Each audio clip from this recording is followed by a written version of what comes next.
ونعوذ بالله من شرور أنفسنا ومن سيئات أعمالنا من يهده الله فلا مضل له ومن يضلل فلن تجد له وليا مرشدا أشهد أن لا إله إلا الله وأشهد أن محمدا عبده ورسوله اللهم صل وسلم وبارك على سيدنا محمد وعلى آل سيدنا محمد قال تعالى ومن يهاجر في سبيل الله يجد في الأرض مراغما كثيرا وسعة ومن يخرج من بيته مهاجرا إلى الله ورسوله ثم يدركه الموت فقد وقع أجره على الله وكان الله غفورا رحيما. Sadaya puji kehadiran Allah melakukan qada qudrat iradat hidayah inayah. Alhamdulillah di pagi menjelang siang hari ini Allah takdirkan kita dipilih oleh Allah menjadi hamba-hamba yang terpilih untuk mendalami agama yang diridhoi oleh Allah dengan tujuan kita ingin memperbaiki diri. Tafaqquh fiddin, ketika Allah menghendaki seseorang berbuat kebaikan, maka pertama kali Allah akan pahamkan dulu tentang masalah agama. Jadi bukan beramal dulu tapi paham dulu. Setelah paham baru kita beramal. Allah pula memilih kita untuk duduk hari ini di tempat yang mulia di antara tempat-tempat yang Allah hamparkan di permukaan bumi ini. Dan mudah-mudahan duduknya kita dengan niat thalabul ilmi menjadi ibadah yang diterima oleh Allah Subhanahu wa taala. Amin. Salat beriringan salam semoga tercurah limpahkan kepada baginda alam yakni habibana wa nabiyyana Muhammad sallallahu alaihi wasallam. Ibu-ibu, hari ini masih berada di bulan Muharram. Tanggal berapa? Tanggal sabaraha? 22? Ada di situ? 20 berapa? 23? Ada yang 24, ada 23 sekarang. Oke, berarti masih di bulan Muharram. Saya insya Allah akan berbicara tentang hijrah Rasulullah SAW.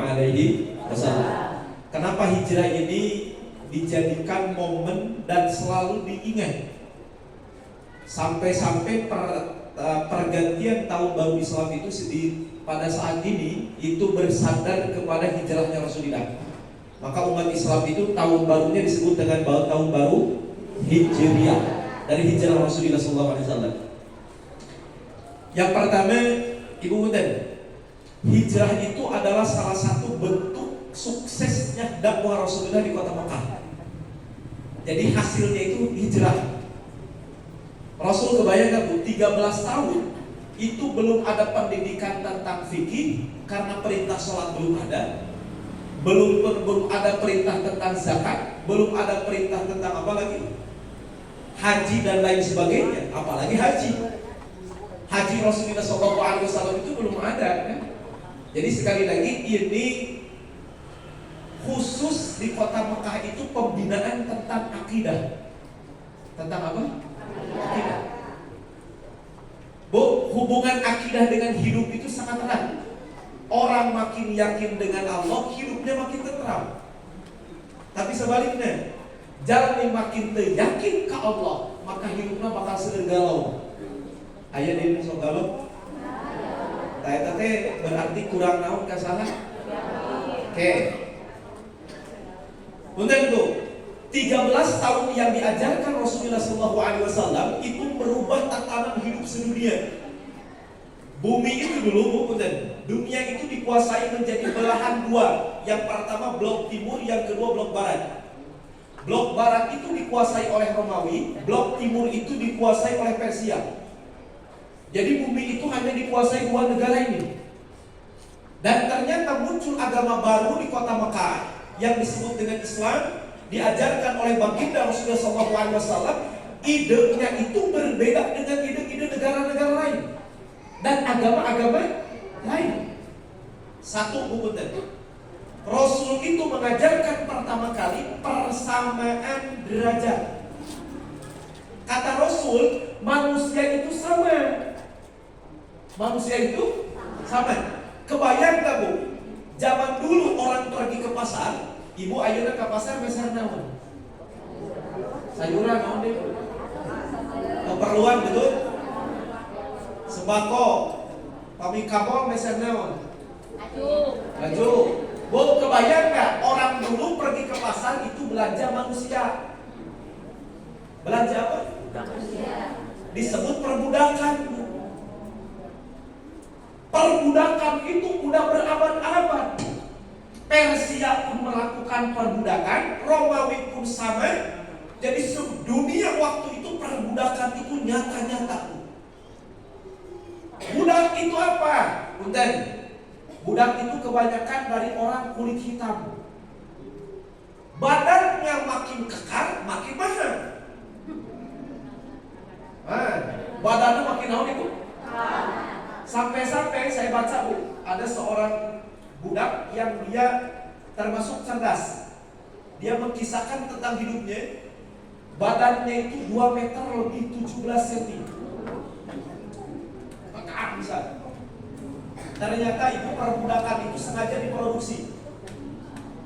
Dia itu diberikan perempuan hampir tiap malam. Akhirnya dari laki-laki yang tadi punya anak 250 anak. Kenapa? Karena disebutnya bibit unggul. Si laki-laki ini mau produksi apa? Anak-anaknya apa? Kan besar, Masya Allah. Jadi makin gede, makin naon itu. Tapi nu batu-batu keseletoy murah. Di diskon ya teman. Nah ibu kebayang gak? Halo, kebayang gak? Orang dijual, diperjual belikan. Kata Rasul, semua orang itu sama. Kira-kira ditolak nggak? Kata Rasulullah, orang kulit hitam tidak lebih hina daripada orang yang kulit putih. Ataupun sebaliknya, orang yang memiliki kulit putih tidak lebih mulia daripada orang yang kulit hitam. Sama di mata Allah Subhanahu wa Ta'ala, tidak ada yang membedakan. Rasul itu bayangkan, dunia menolak ide Rasulullah SAW, tapi sekarang kebuktian. Ada lagi perbudakan ya sekarang. Jadi ternyata Islam itu yang membebaskan perbudakan di dunia. Sekali lagi, inilah ide pertama kali Rasulullah SAW. Makanya ibu kunaon, Islam pertama kali itu disebut oleh orang-orang yang miskin, termasuk para hamba sahaya. Salah satu perempuan yang masuk ke dalam Islam dari golongan hamba sahaya, ada perempuan bernama Sumayyah. Siapa namanya? Sumayyah itu ibu, mohon maaf, dia masuk Islam, ketahuan oleh majikannya murka, disuruh untuk keluar dari Islam. Namun apa yang terjadi? Sumayyah bersikukuh mempertaruhkan agamanya. Dia tidak mau keluar dari agama Islam. Akhirnya Sumayyah pada saat itu ditusuk kemaluan.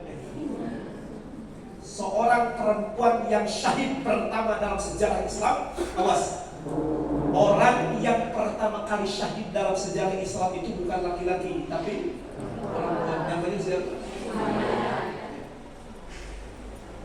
Bu, ini Islam.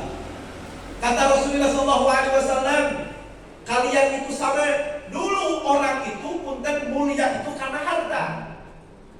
Kebayang kalau mulia seseorang karena harta? Berarti yang rumahnya paling mewah, yang tabungannya paling gede, yang mobilnya paling mewah, berarti lebih mulia karena kelihatan. Tapi kata Rasulullah SAW, mulia kalian bukan dari harta, mulia kalian bukan dari jabatan. Berarti punten orang makin tinggi jabatannya makin mulia. Dihapus oleh Rasulullah SAW. Kemuliaan kalian bukan terletak dari harta, kemuliaan kalian bukan terletak dari jabatan. Kemuliaan kalian, kata Rasulullah, terletak daripada ketakwaan kalian kepada Allah Subhanahu wa Ta'ala. Ari takwa katinggal teu? Aya nu ngaku di dieu teu wani? Ibu punten Ustaz abdi nu paling takwa di antara ibu-ibu di aya. Karena takwa kata Rasulullah, at-taqwa hahune, takwa itu adalah dada. Kalian tidak bisa menilai seseorang paling bertakwa di hadapan Allah Subhanahu wa Ta'ala. Kalau begitu, punten, takwa tidak nampak, Makanya Masya Allah, orang tidak tahu siapa yang paling hebat di antara manusia. Yang nilainya siapa? Allah. Kalau begitu ibu mohon maaf, orang miskin bisa mulia nggak? Orang kaya bisa mulia nggak? Rakyat kecil itu bisa mulia nggak? Pejabat bisa mulia nggak? Kalau punya Jadi kalau begitu di hadapan Allah tidak ada masalah harta seberapa pun. Sama kita posisinya bisa mulia di hadapan Allah kalau punya. Mudah-mudahan kita termasuk orang yang bertakwa. Bu, ketika terjadi Futuh Makkah tahun ke-8, itu pertama kali dikumandangkan adzan di negeri Makkah Al-Mukarramah. Orang adzan dulu itu naik tempat yang tinggi, Bu. Rasul nyari tempat yang tinggi di sekitaran Ka'bah, ternyata nggak ada. Lantas Rasulullah SAW beliau memerintahkan kepada Bilal bin Rabah. Kata Rasul, "Hei Bilal, naik ke atas Ka'bah." Ka'bah ditaikkan ke bayang. Bilal naik ke atas Ka'bah, kemudian dikumandangin adzan. Allahu Akbar, Allahu Akbar. Adzan pertama kali di kota Makkah. Ketika Bilal naik, kebayang itu orang-orang Makkah itu baru masuk Islam tadi malam. Wa ra'aitan nasa yadkhuluna fi dinillahi. Mereka itu baru masuk Islam berbondong-bondong. Mereka itu sudah terbiasa memperlakukan perbudakan. Bilal itu mantan budak, Bu. Orang dan kulit hitam. Tapi Allah ya Karim, kalau kita ngomongin Bilal bin Rabah, Bilal bin Rabah itu orangnya masih di dunia tapi sandalnya udah di surga. Padahal murah loh, Bu. Masih kira mahal sandal ibu-ibu. Anu kudu sarwajib. Bu, Bilal bin Rabah itu salah satu sahabat yang Masya Allah, beliau muadzin Rasulullah. Cintanya kepada Rasulullah sangat luar biasa. Takwanya kepada Allah tidak pernah diragukan. Itulah seorang Bilal bin Rabah. Ketika naik ke atas Ka'bah, dicemooh oleh orang-orang kaya pada saat itu. Mereka mengatakan gagak hitam naik ke atas batu yang mulia. Kau sebutnya sih? Maksudnya sahabat disebut gagak hitam? Bu, boleh jadi ungkapan mereka tidak terdengar oleh Bilal. Boleh jadi ungkapan mereka tidak terdengar oleh orang lain. Tapi Allah Maha mendengar. Ketika Bilal dicemooh, Allah yang membelanya langsung. Diturunkanlah ayat karena kejadian itu. Ya ayuhan nas, inna khalaqnakum min dzakarin wa untha waj'alnakum syu'uban wa qabaila lita'arafu. Inna akramakum 'indallahi atqakum. Ayat itu turun gara-gara kasus itu. Wahai manusia, kata Allah, aku menciptakan kalian dari seorang laki-laki dan seorang perempuan. Lantas aku tebar kalian bersuku-suku dan berbangsa supaya kalian saling mengenal. Ingat, kata Allah, ketika kalian sudah menjadi suku-suku, maka perbedaan warna kulit itu pun terjadi. Ada yang kulit putih, ada yang kulit hitam, ada yang bahasa ini dan bahasa itu. Tapi kata Allah, ingat, orang yang kulit hitam tidak lebih hina daripada orang yang kulit putih ataupun sebaliknya. Allah membela Bilal bin Rabah. Mulia Bilal bin Rabah itu meskipun dia mantan. Jadi dari yang pertama ini kita bisa ambil kesimpulan, kalau kita pengen mulia, mulialah dengan apa? Dengan takwa. Jangan kecil hati. Ya, jangan kecil hati. Kita bisa mulia di mata Allah. Orang kaya bisa mulia? Kalau dengan kekayaannya dia bertakwa. Dan rakyat bisa mulia? Kalau jadi rakyat yang bertakwa. Bisa jadi pejabat mulia? Kalau dengan jabatannya dia takwa kepada siapa? Allah Subhanahu. Sekali lagi, ini konsep pertama yang diajarkan Rasulullah Sallallahu Alaihi Wasallam. Seueur tabu berbondong-bondong masuk Islam. Tapi ingat, dari golongan mana? Konsep yang kedua diajarkan Rasulullah. Kata Rasulullah, aku mengajarkan kepada kalian tentang kebahagiaan. Tahu Bu? Nah,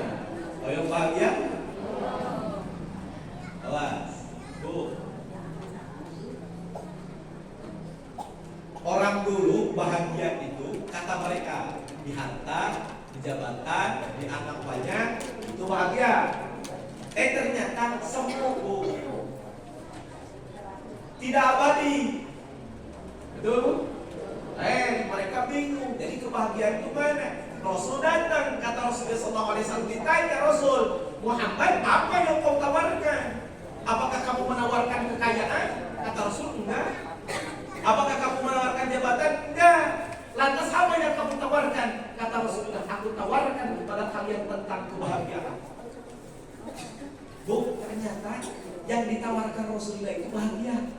Anu kurang akhirnya lebih teman. Ayo bahagia. Berarti, ini kata Rasul. Apa itu bahagia? Kata Rasulullah SAW, bahagia itu bersumber dari Allah. Ketika kita pengen bahagia, maka mintanya ke sahabat. Abdi dengar tibu hayang bahagia ka masjid tarak. Eta hirupna teu make Google Map. Geus buku make Google Map geus salah wae. Terus Bu? Geus buku make Google Map oge masih kene naon Ibu? Salah. Ieu geura hayang bahagia tapi teu pernah salat, teu pernah naon. Allah ya. Salah naon eta kan?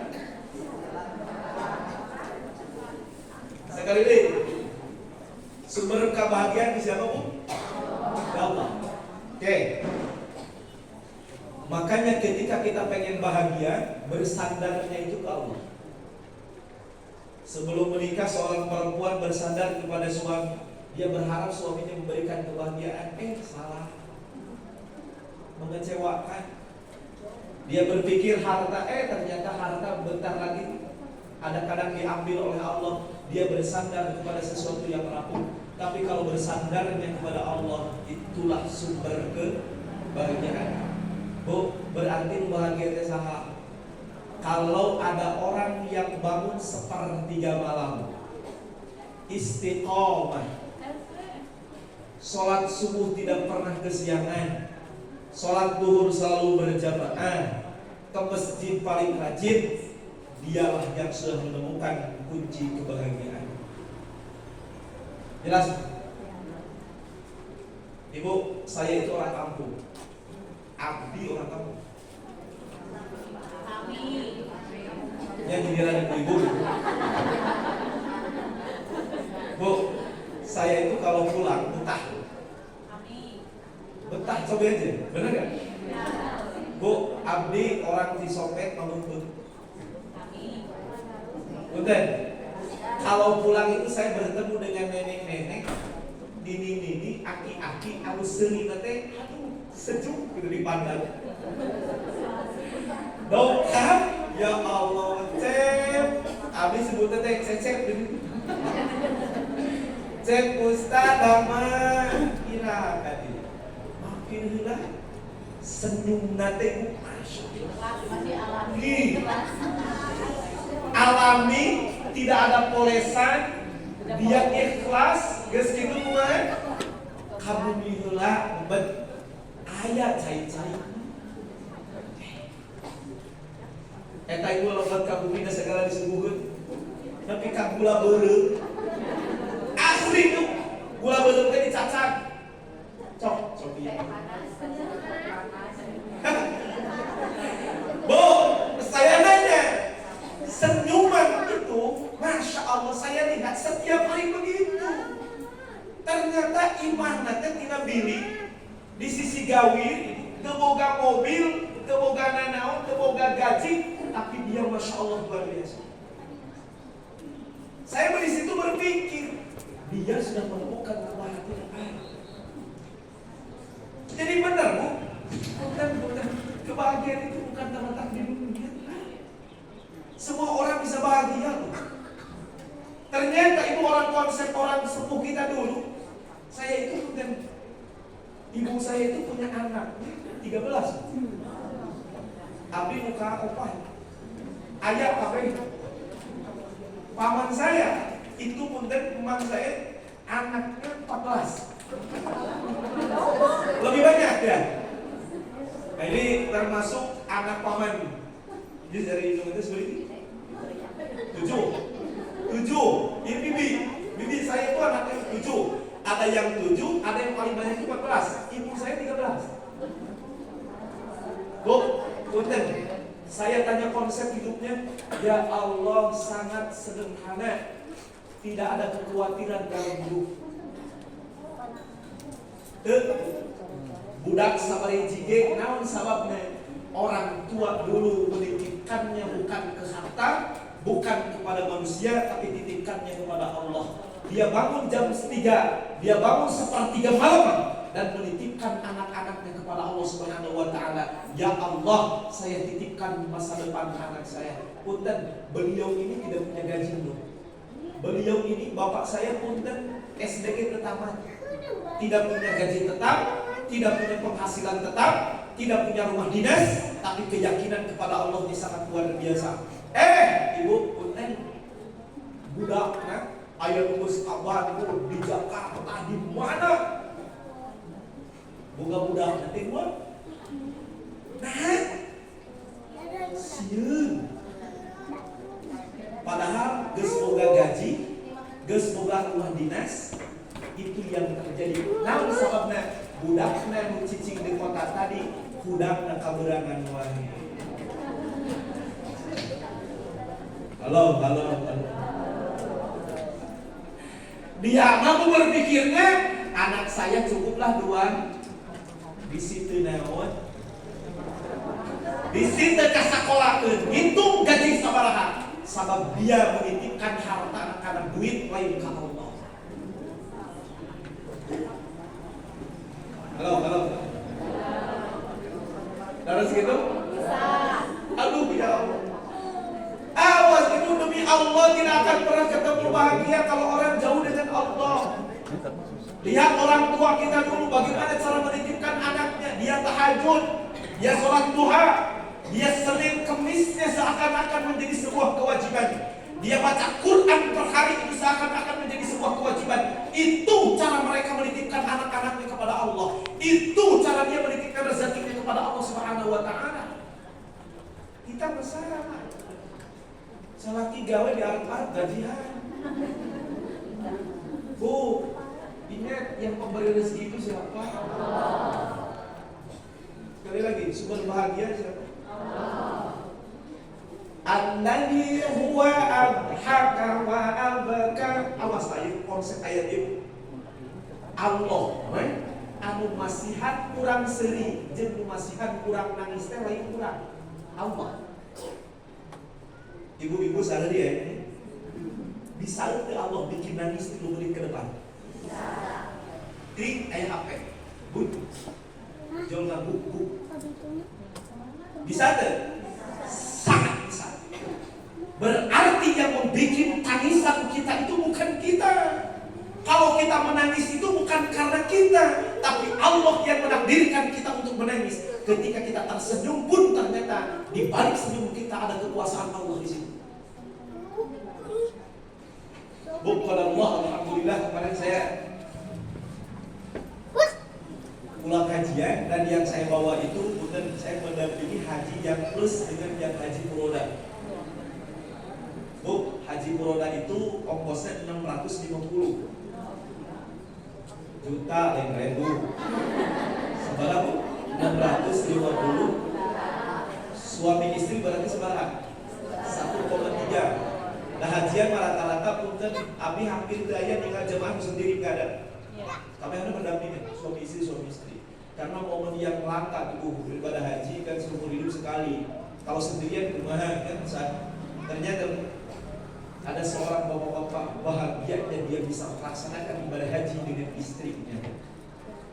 Beres wukuf di Arafah, masuk ke Musdalifah, langsung ke hotel kita akan melaksanakan tawaf ifadah.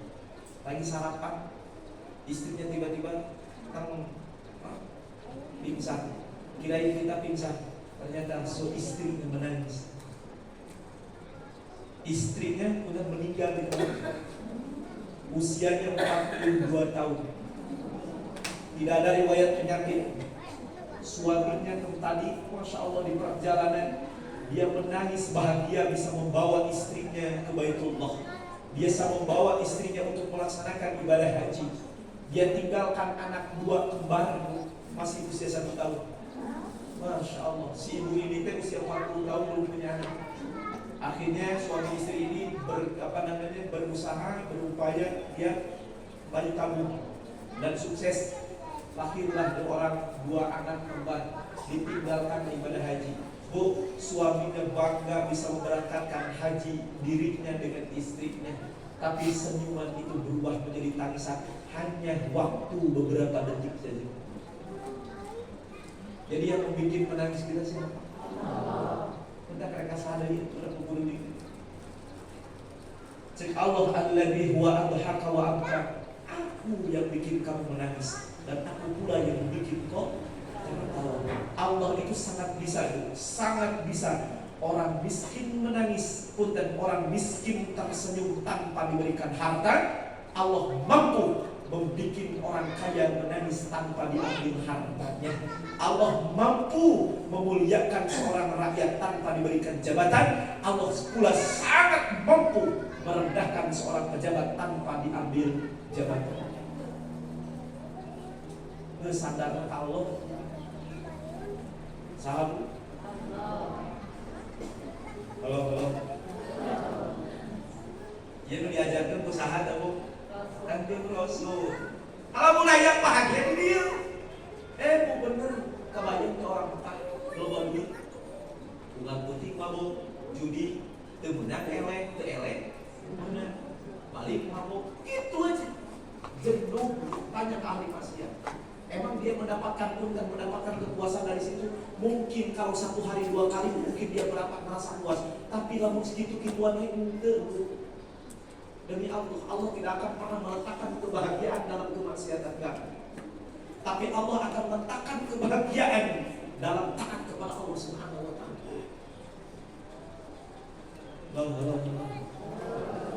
Jadi lamun hayang bahagia sing sering naon?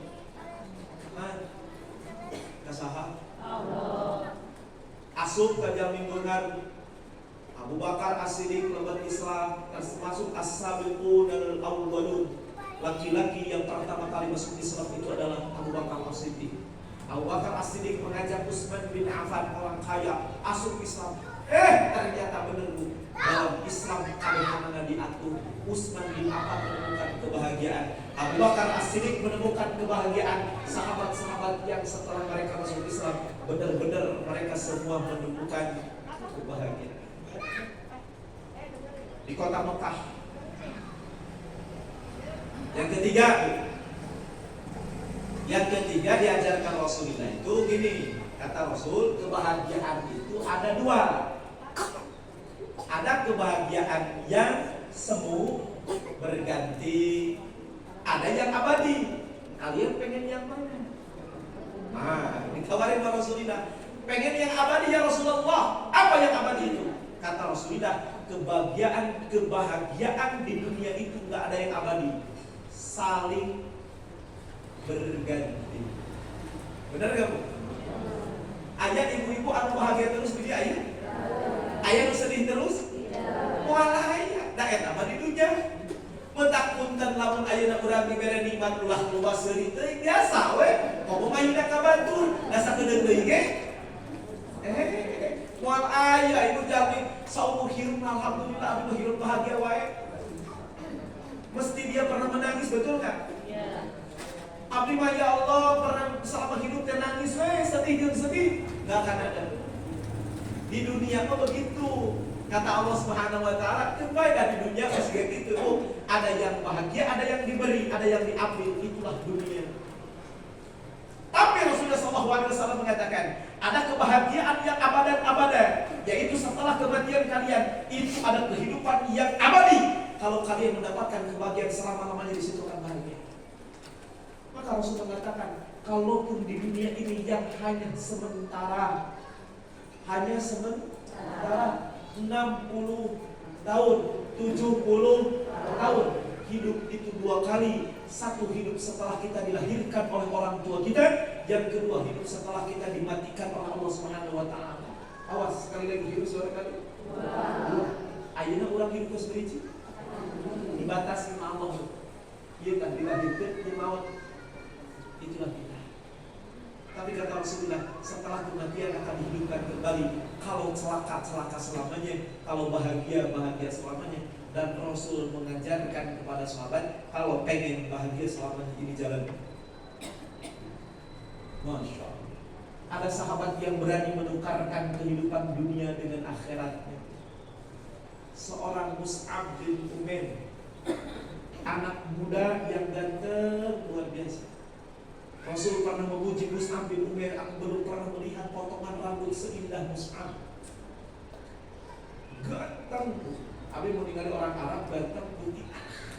Sampai ganteng. Ibu-ibu juga kan? Dari kembali ke pengajian ada orang Arab.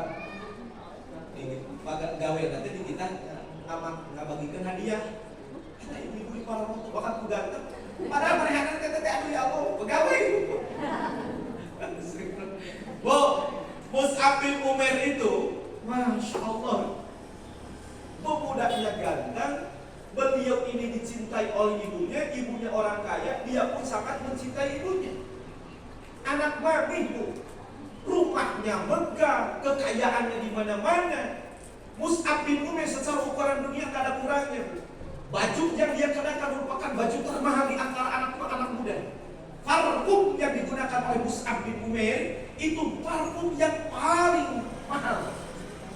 Sampai saya penasaran, bu, kamu ibu jalan di payung air Mus'ab bin Umair itu kan? Mus'ab, tahu sebabnya? Parfumnya itu tercium oleh orang yang setelah jalan Mus'ab bin Umair. Ya Allah, bu, ceritanya saya nanya. Kebetulan teman saya kan di sana banyak. Dari NU alhamdulillah dia sering angkat. Saya nanya, ada parfum di Arab, sebarang sih paham. Ayo, bawa di Sofwah di pojok ada. Ternyata itu bukan per mili, itu harganya 2 sampai 3 juta per mili. Berarti kamu sakit besi 30 mili kali ke jelas. Halo. Ya Allah, saya baru tahu ternyata ada parfum seharga itu. Bu, kalau orang ihram mau haji ataupun umrah itu sudah pakai parfum dulu. Tapi di badan pakai parfum. Tapi jangan di apa? Baju atau di kain, tak boleh. Kalau di badan boleh, sudah tuh. Orang Arab itu pun yang 10 mili, yang 20 mili, 30 mili itu pakai ini. Pakai mandi. Pakai mandi. Ternyata ibu, parfum yang digunakan oleh orang Arab itu sama dengan ongkos bahkan lebih mahal daripada ongkos kurang umroh.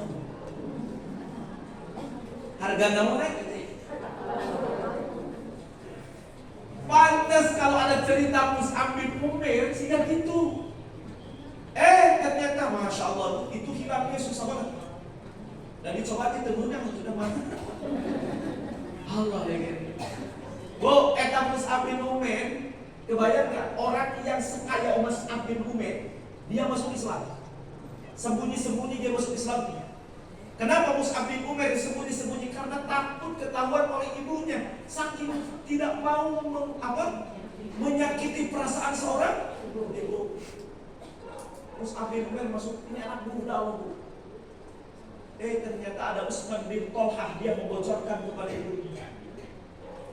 Bu, anak ibu udah masuk Islam. Penasaran benar dan diikuti. Ternyata Mus'ab bin Umair ketahuan lagi sujud bersama Rasulullah SAW. Kebayang sakit hatinya seorang ibu.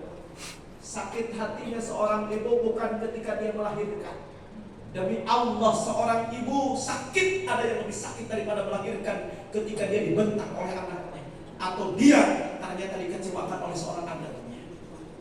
Lantas ibunya ngajak kepada Mus'ab bin Umair dengan kata-kata yang lembut. Nah, engkau dilahirkan dari rahimku.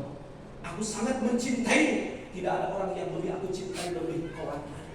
Keluarlah dari agama Muhammad. Apa jawaban Mus'ab bin Umair? Mus'ab bin Umair itu halus lebih halus kepada ibunya. Dia berkata, "Bu, demi Allah aku sadar aku dilahirkan dari rahim. Tidak ada orang yang paling aku cintai melebihi kau. Apapun keinginan akan aku berikan, apapun perintah akan aku laksanakan. Cuman satu," kata Mus'ab bin Umair, "jangan perintahkan aku untuk keluar dari Islam." Siapa itu? Kata Mus'ab bin Umair, "Jangan perintahkan aku keluar dari Islam." Bu, Mus'ab bin Umair pada saat itu mempertaruhkan nyawanya. Keluarganya sudah mulai kekerasan. Dikurung dia di rumah. Kemewahan yang tadi yang dimiliki Mus'ab bin Umair dicopot sama ibu. Baju yang mewah tidak nampak lagi. Parfum yang mahal pun tidak pernah diberikan. Kemewahan kepada Mus'ab bin Umair tidak diberikan kepada Mus'ab bin Umair. Dia menjadi orang biasa pada saat itu, tapi sama sekali tidak menggentarkan keimanan Mus'ab bin Umair. Mus'ab bin Umair itu salah satu sahabat yang ditangisi ketika dia ditemukan jenazahnya di Bukit Uhud. Di mana? Oke. Mus'ab bin Umair kebanyakan begitu. Sampai-sampai Rasulullah SAW menjauhkan Mus'ab bin Umair. Dia diperintahkan ke Madinah. Dia kabur dari keluarganya, diperintahkan kasus ke Madinah. Dia menjadi juru dakwah di Madinah. Cari di mana? Jadi orang Madinah mengenal Islam sebelum hijrah Rasul, sebelum kedatangan Rasul, itu ternyata juru dakwah sahabat Mus'ab bin Umair. Ya Jumratul Ula. Anu tos hajian pastikan ya Jumratul Ula, Wusto, Aqabah. Tadi teh Mina di dia, Bu. Jadi Mina, tadi teh termasuk Mina hiji, dua, ya nu anu katilu Jumratul Aqabah itu setengahnya Mina. Gini, itu Mina. Di sini, nah di depan Jumratul Ula itu ada masjid namanya Bai'atul Aqabah. Nama masjidnya apa? Di sini dulu orang Madinah datang ke kota Mekah dan dia berbaiat kepada Rasulullah SAW. Baiat itu apa? Janji kesetiaan tentang Islam. 15 sahabat datang ke tempat itu. Datang tahun kedua 50 sahabat dari Madinah datang kepada Rasulullah SAW. Jadi ternyata orang Madinah mengenal Islam itu sebelum hijrahnya Rasulullah SAW. Dan di antara salah satu juru dakwahnya adalah Mus'ab bin Umair. Namun Rasulullah SAW ketika menemukan jasad Mus'ab bin Umair, dia nangis. Di antara jasad yang ditangisi Rasulullah adalah Mus'ab bin Umair. Bu, atas kau Uhud. Betul acara mudah-mudahan biasa ibadah haji umroh. Sintari ke komentar. Mudah-mudahan biasa haji umroh, amin. Mengoyongkan itu deh, mudah-mudahan dikasihan ke Allah, mudah-mudahan. Bu, saya itu kalau datang ke Uhud mesti nerangin Uhud itu nangis. Jamaah nangis. Saya juga gak kuat kalau nerangin Uhud, apalagi kalau di Bukit Uhud. Karena Uhud itu salah satu tempat yang dibanggakan Rasulullah SAW. Namun ayah Jalmi, kemudian ayah jamaah datang ke Uhud kejeri. Kemungkinan salahnya dua. Hiji hatena jelas, nomor kedua nu terangkeun teh bener. Geura macam fotoan wae. Ibu-ibu mangga di parahna tuh. Demi Allah, itu adalah tempat yang dibanggakan oleh Rasulullah SAW. Di situ ada pemakaman Uhud. Ibu tahu pemakaman Uhud ya? Di tengah-tengahnya ada dua yang dikasih tanda. Satu adalah Sayyidina Hamzah, yang satu lagi adalah Mus'ab bin Umair yang kita ceritakan. Bu, pemakaman ini nggak ada zaman Rasul, nggak ada. Kalau kita mau berpikir, nggak ada pemakaman zaman Rasulullah SAW. Pemakaman yang zaman Rasulullah sudah ada itu cuma dua. Satu adalah pemakaman Baqi al-Gharqad yang ada di Madinah. Yang kedua Jannatul Ma'la yang ada di kota Mekah. Itu sudah ada zaman Rasulullah. Tapi kalau bukan di Uhud nggak ada pemakaman. Siapapun yang meninggal, umpama ini nih, ini Jabal Rumah, tempat pemakaman, meninggal di belakangnya di situ makamnya. Meninggal di tempat ini di situ makamnya. Meninggal di tempat ini di situ makamnya. Kenapa sekarang jadi ada pemakaman? Habis sampai nyari informasi. Ternyata ditemukanlah sebuah koran kabar pada saat itu. Ternyata 1970 sekian Madinah para tergenang banjir. Termasuk Punten, Bukit Uhud pun pernah digendang banjir. Ketika terbanjir itu surut, jasad 70 sahabat semuanya masih dalam keadaan utuh. Masih dalam keadaan utuh. Sehingga dipindahkanlah menjadi pemakaman yang sekarang kita temukan.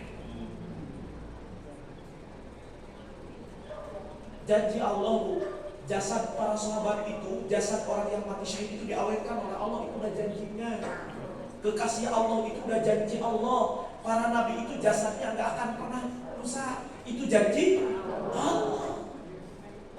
Boro-boro mohon maaf ibu, jangankan para nabi, ulama sekelas bukan ulama kita. Imam An-Nawawi Al-Bantani kemarin ziarah dengan jemaah haji, ziarah kemana? Ke Jannatul Ma'wa. Imam An-Nawawi Al-Bantani, orang Banten, ulama kita, itu pemakamannya di Jannatul Ma'wa berdampingan dengan putrinya Abu Bakar As-Siddiq. Abu Bakar As-Siddiq itu punya anak perempuan namanya Asma, yang dia dulu pernah mengantarkan makanan ke Rasulullah ketika di mana? Jabal Tur. Ternyata Masya Allah, Imam An-Nawawi itu di situ dimakamkan. Dan dulu beliau itu pernah terjadi pembongkaran pemakaman. Ternyata salah satunya jasad yang masih utuh itu adalah Imam An-Nawawi Al-Bantani. Bayang Uhud, sekali lagi kalau ngomongin Uhud itu begitu. Ibu, di Uhud dari yang dikasih nama berapa? Dua. Satu siapa? Dua. Sabi Numain. Ditemukan Rasulullah jasad Sayyidina Hamzah. Beliau menangis. Sayyidina Hamzah itu satu usia dengan Rasulullah SAW. Ketika beliau bersyahadat, di antara paman Rasulullah SAW adalah Sayyidina Hamzah. Maka beliau pada saat itu seakan-akan mau terbang saking bahagianya ketika punten Sayyidina Hamzah menyatakan keislaman. Kebayang gak paman sendiri mendukung dakwahnya? Itu Sayyidina Hamzah. Namun ketika ditemukan jasadnya, dadanya terbelah. Ketika dibuka, jantungnya pun hilang, dimakan oleh seorang perempuan bernama Hindu.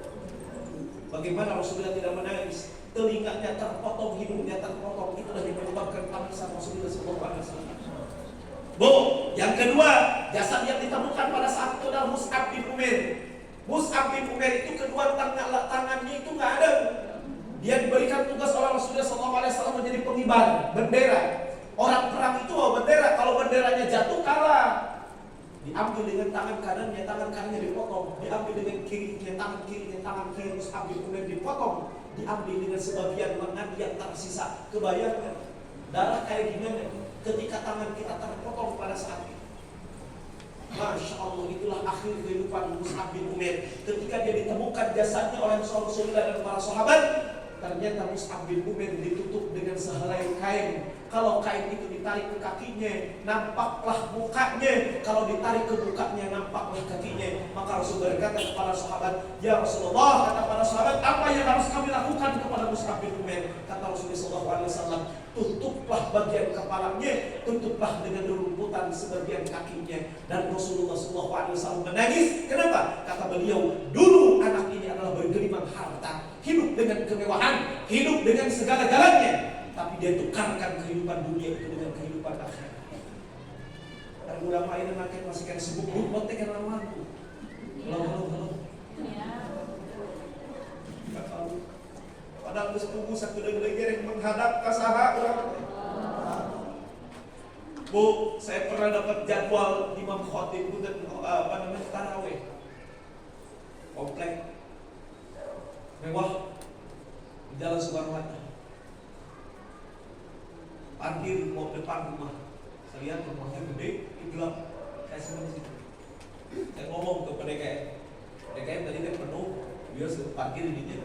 Terus saya datang kosong. Saya nanya, kan biasa disebut kosong kamarana.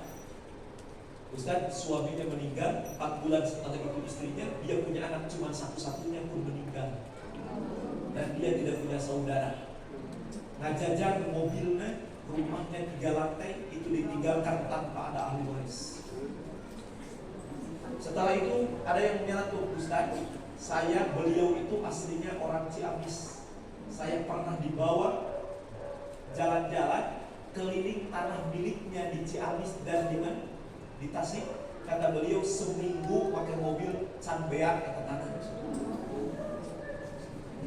Harta itu yang kita perjuangkan konsepnya cuma 2. Kita yang meninggalkan atau harta yang meninggalkan kita.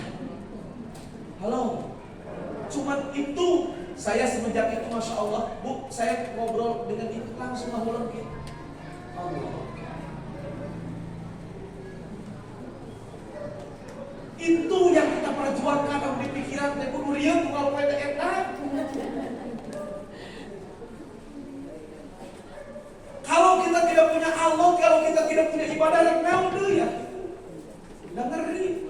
Dunia itu cuma begitu, antara yang ditinggalkan, apakah kita yang meninggalkan dunia atau dunia yang meninggalkan kita. Dan sakit itu gitu dah. Allah. Masalah lain.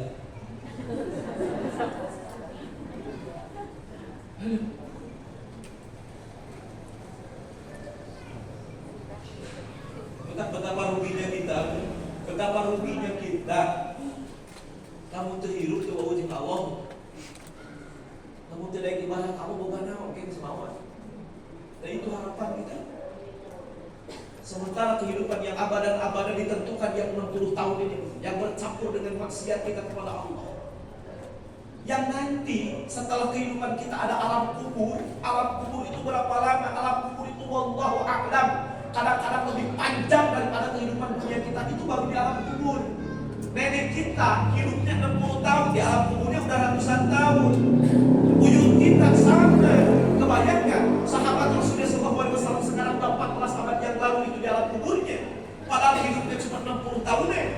Berarti kita pun bakal begitu. Alam kubur itu akan bertahan sampai dengan hari kiamat. Beres kiamat pun akan ada alam tidak langsung masuk surga, Bu. Ada yang disebut dengan alam mahsyar, kita berkumpul oleh Allah Subhanahu wa taala.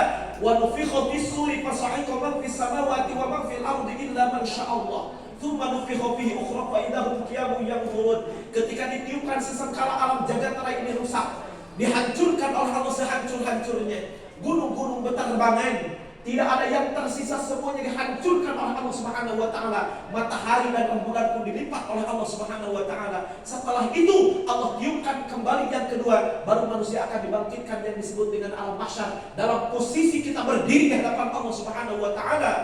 Wujuhu yawma idzin khashi'ah. Wajah tertunduk penuh dengan ketakutan. La takallamuna illa man adzina lahu rahman. Gak akan ada yang bicara, semua orang sepi pada saat itu. Wa uridu ala rabbika safa laqad ji'tumuna kama khalaqnakum awwala marrah. Kalian akan didudukan oleh Allah bersop-sop. Kalian akan dilahirkan seperti lahir orang tua kalian, tidak menggunakan pakaian, tidak menggunakan alas kaki, ditaranjangan kami hadap Allah Subhanahu wa taala. Sabaralami urang nangtung di alam mahsyar. Cek Imam Ibnu Katsir dalam kitab Al-Bidayah wan Nihayah, 50.000 tahun kita berdiri di tempat itu.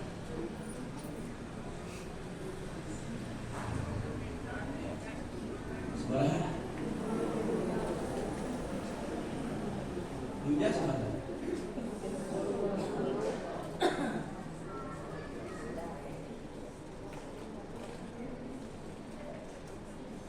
Masya Allah. Saya tunggu. Punten. Saya kalau melepas anak saya yang pertama pesantren di Tebuyuran di Jawa Timur. Anak saya kedua di Sukabumi. Saya tuh kalau ngomong ke anak, melepas anak pesantren itu, saya ngobrol dengan anak tuh kadang-kadang berdua. Dia sampaikan dengan anak. Nah, Abi itu punya apa? Harta nggak punya. Dan kenapa? Karena tidak menjadi sebuah kebanggaan. Demi Allah, kalau kamu tidak soleh, apa yang diandalkan oleh bapakmu itu ada. Kamu tidak mengandalkan harta, musik gitu. Sampai ada orang kaya kaya itu punya masalah. Benar nggak? Kadang-kadang masalahnya lebih mana? Berat. Allah ya. Kan kurang paling buka utang kayak cicilan 200.000, itu malah yang melihat. Ketika saya sampaikan ke jemaah, ibu-ibu, bapak-bapak, ini tempat mustajab. Dan perjalanan kita adalah perjalanan yang diridhoi oleh Allah dan kita tamu Allah. Allah sudah mengatakan al-ghazi fisabilillah al-hajj wal mu'tamir wa fudhah. Kita adalah tamu Allah, yang haji dan umroh adalah tamu Allah. Yuk kita datang kepada Allah. Ngaku kepada Allah yang punya dosa. Minta kepada Allah kalau punya pengen keinginan. Dan sekali lagi, apapun keinginan kita insya Allah akan didengar dan dijawab Allah. Datang ke Ka'bah, nangis kabeh, tubuh nangis. Setelah itu saya lihat ada orang yang paling kaya di antara jemaah. Saya tahu itu karena pernah ngobrol beliau, masya Allah aseknya di mana-mana. Ternyata tangisannya lebih dahsyat, ceriknya lebih tarik. Saya ada samperin beliau mah gabruk, dia berkata, Ustaz, anak saya Ustaz. Anger bu, boleh jadi dia sukses secara harta, tapi boleh jadi dia sakit karena anak. Ada lagi Ustaz, saya itu punya penyakit yang belum sembuh hingga saat ini. Ya Allah. Jadi hidup itu adalah ujian bu. Orang kaya diuji karena hartanya supaya dia pandai bersyukur. Orang miskin pun diuji oleh Allah Subhanahu wa taala dengan kesabarannya. Maka semua orang itu hidup adalah ujian. Liyabluwakum ayyukum ahsanu amalan, cuma begitu. Bersabarlah ketika belum diberikan oleh Allah dan bersyukurlah ketika kita mendapatkan apa yang kita inginkan. Cuma itu konsep hidup. Sekali lagi, kebahagiaan yang paling hakiki di mana? Ya, inilah yang diajarkan Rasulullah. Diajarkan Rasulullah tentang kebahagiaan, diajarkan Rasulullah tentang derajat manusia, diajarkan Rasulullah tentang Masya Allah tentang itu. Apa yang terjadi? Kata Rasulullah, ini kata Rasulullah, ada perintah dari Allah, ayo kita hijrah. Bu, di antara itu ayat yang menggaluh bumi 1000 meter aja. Bumi 100 meter aja. Mungkin ada ya. Bu, mohon maaf. Utsman bin Affan itu orang kaya dari Mekah. Abu Bakar itu, Bu, beliau ini punya kambing ratusan, punya unta puluhan ratusan. Utsman bin Affan, Abdurrahman bin Auf, semua sahabat Rasulullah itu orang kaya, Bu. Ketika di Mekah, kata Rasulullah, ayo kita tinggalkan Mekah. Jangan dibawa apapun kecuali hanya perbekalan kalian menuju kepada Madinah. Ditinggalin semua. Modalnya yakin kepada orang perlu meninggalkan iman gitu. Meskipun tegede kan mikir 2 kali lah resta. Oke. Adik-adik itu kumat. Oke. Masya Allah. Maka saya sampaikan hijrah itu buah keyakinan para sahabat kepada Allah dan Rasul. Akhirnya apa? Pergilah mereka pada saat ke Madinah. Tentang ayah hadis yang paling populer. Hadis ini saking populernya bukan di kalangan masyarakat saja, di kalangan para ulama ini hadis paling populer.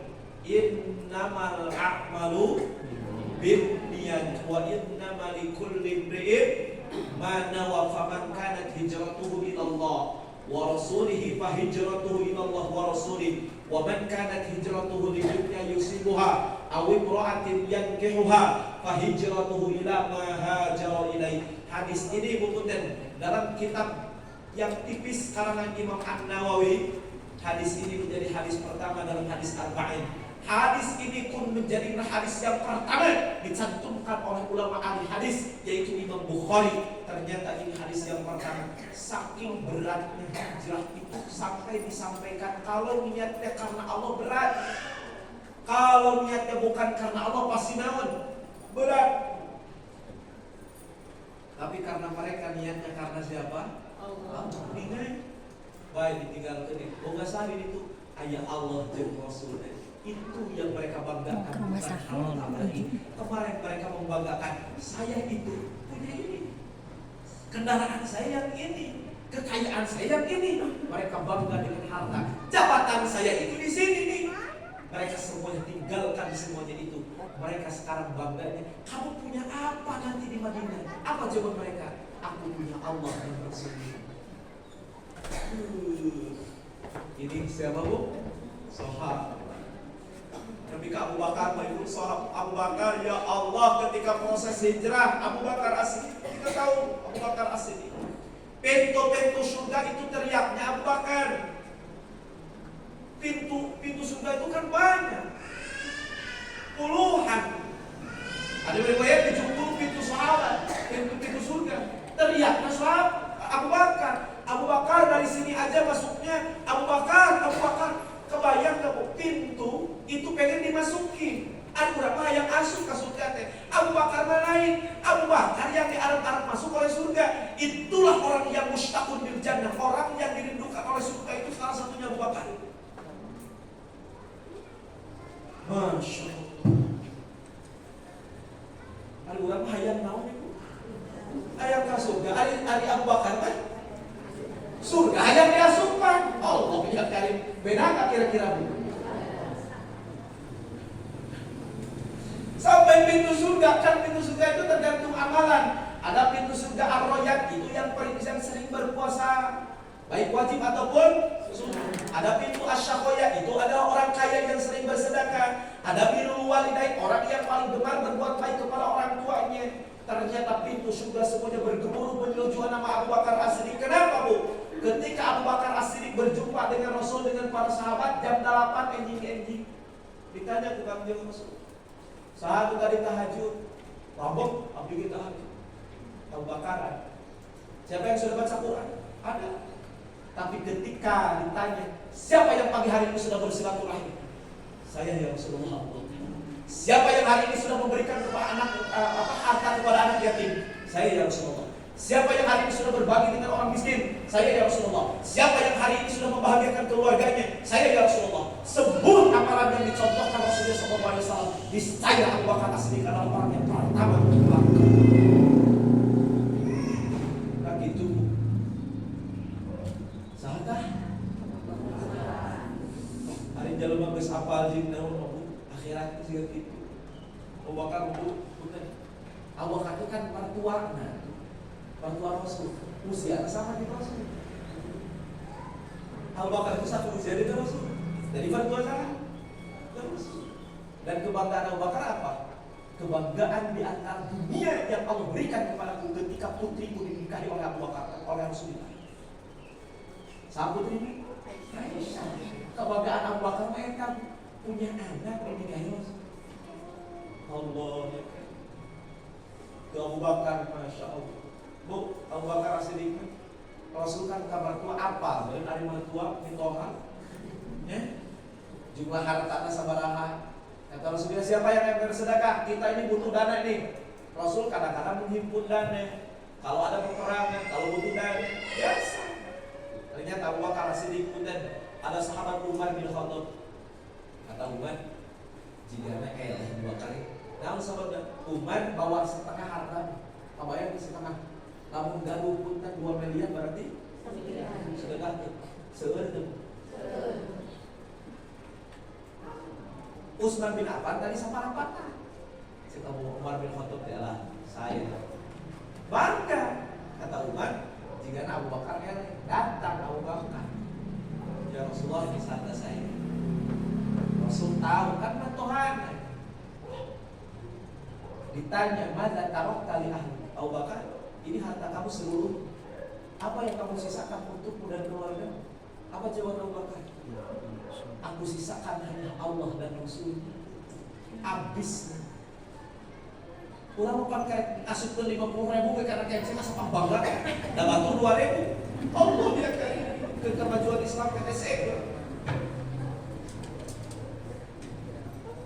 Benar gitu bu? Erek sodako, itu curiga. Mencari sodako. Ulah sedekah kalau bangga eta. Sedekah nanti encan curiga diheulakeun. Allah dia kayak gitu. Itu Itu yang terjadi di kita. Kita Islam yang maju. Halo? Coba aku sudah Abu Bakar asli KB di rumah tenda semua. Bagus Pak. Coba ya. Abu Bakar asli itu saya sadayana gimana dijual KB harapin bikin ke kaki Rasulullah sallallahu alaihi wasallam.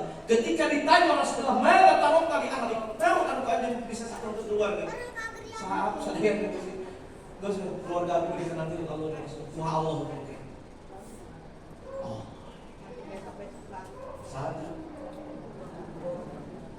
Tos tabung 10